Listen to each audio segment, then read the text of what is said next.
सब topic number 2, रोजे की डेफिनेशन, रोजा तोड़ने वाले काम और किन कामों से रोजा नहीं टूटेगा।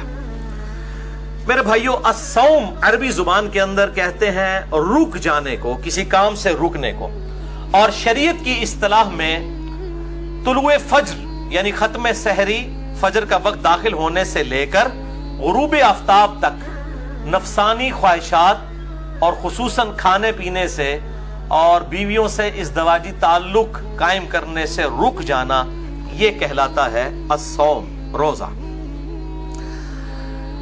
इस हवाले से डिटेल्ड डिस्कशन पिछली दफा मैंने की थी, सूरतुल बकरा का पूरा रुकू नंबर 23 कवर किया था।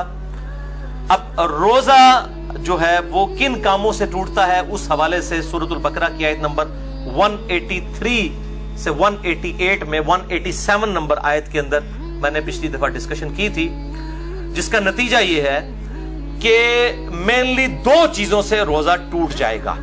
नंबर 1, खाना पीना या जिस्म में कोई चीज दाखिल करना, खा वो टीके की शक्ल में रग में हो या खाल में हो या मैदे में कोई चीज टपका दी जाए। और नंबर 2, बीवियों के साथ इज़्दवाजी ताल्लुक को कायम करना।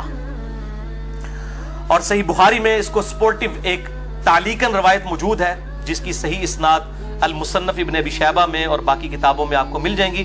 पर अल बुखारी में इमाम बुखारी 1938 नंबर हदीस की हेडिंग में ये लेकर आए हैं। इब्न अब्बास का कौल, वो फरमाते हैं कि रोजा जिस्म में कोई शय दाखिल करने से टूटेगा, कोई शय निकालने से नहीं टूटेगा। बिल्कुल एक कैटेगोरिकल डिसीजन उन्होंने कर दिया। कोई चीज निकलेगी उससे रोजा नहीं टूटेगा। पेशाब निकला या कै किसी को आ गई, इसी तरीके से खुद ब खुद इह्तिलाम नाइट फॉल वाला मसला हो गया, उस हवाले से रोजा नहीं टूटेगा। अलबत्ता एक एक्सेप्शन है जो औरतों के मेंसेस के हवाले से है, वो रोजा उसी वक्त टूट जाएगा और उसकी कज़ा जो है वो बाद में करनी होगी। तो इस हदीस के तहत कि जिस्म में चीज दाखिल करने से रोजा टूट जाएगा, टीका हो, ड्रिप हो या ब्लड डोनेशन हो, खून किसी को देना हो, किसी ने यानी खून लगवाया अपने जिस्म के अंदर, या सिगरेट पीना हो, इन सब चीजों से रोजा टूट जाएगा। अलबत्ता एक थोड़ी सी आसानी एक्सेप्शन के तौर पर अगर दी जा सकती है, तो जो दमे के दायमी मरीज हैं उनके लिए इनहेलर का जो इशू है। बाकी जो वक्ती तौर पे मरीज हैं उनके लिए तो है कि वो रोजा छोड़ दें और उसको जो है वो ना रखें, उसकी जगह फिदिया दे दें। वो इंशाल्लाह अगली दफा आएगा। जो वर्स कंडीशन है या किसी को वक्ती तौर पर कोई रोजा जो है वो छोड़ना पड़ गया या तोड़ना पड़ गया, तो बाद में उस एक रोजे की कज़ा कर ले। लेकिन जो ये दायमी मरीज हैं जिनको सांस का मसला है, दमे का प्रॉब्लम है और वो इनहेलर यूज करते हैं, उनके लिए एक एक्सेप्शन इज्तिहादन दी जा सकती है उस हदीस के तहत जो बुखारी और मुस्लिम दोनों में है। मिशकात में है 3724 कि आप सल्लल्लाहु अलैहि वसल्लम जब भी किसी सहाबी को कोई पोस्ट देकर गवर्नर बनाकर, खुसूसन इसमें आता है माज़ इब्न जबल और अबू मूसा अशरी को भेजा, और इसके अलावा भी बाकी असहाब को भेजते, तो उनसे 3 बातें इरशाद फरमाते हैं। नंबर 1, लोगों के लिए आसानी पैदा करना, तंगी ना करना। नंबर 2, खुशखबरी सुनाना, नफरत ना दिलाना। नंबर 3, इत्तफाक रखना, इख्तलाफ ना करना।